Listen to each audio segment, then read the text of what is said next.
अभी देखिए बड़ा दिलचस्प सवाल है और मैं यहाँ जितनी मिसालें आप लोगों को सामने पेश कर रहा हूँ ये मुकाबला जाती इम्तिहान के खास नहेज के सवाल है, इसी नहेज पे आते हैं सवाल।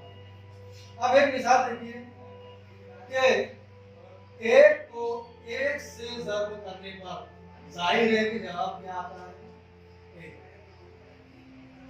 11 को 11 से ज़र्ब करने पर जवाब आता है 121। ये दिया हुआ है, मिसाल में दिया हुआ है कि 111 को 111 से ज़र्ब करने पर ये जवाब है।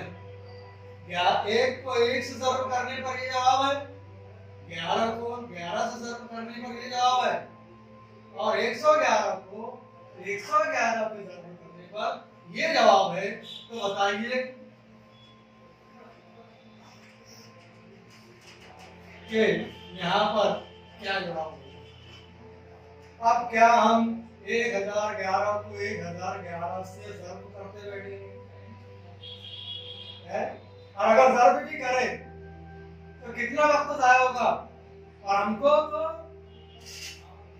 1 मिनट के अंदर करना है, यानी कम से कम वक्त में करना है। इस बात को हमेशा मन में रखो कि हम इतना हाल बैठे हैं तो हमको तमाम सवाल एकदम थोड़े थोड़े।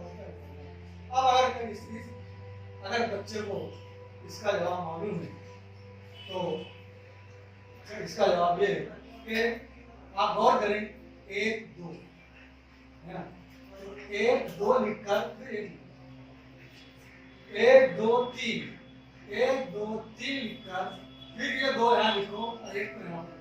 अगर ये उसूल तुमको मालूम है तो आप बताओ कि इस सवाल का जवाब क्या होगा। तो इस सवाल का जवाब होगा 1 2 3 4 3 2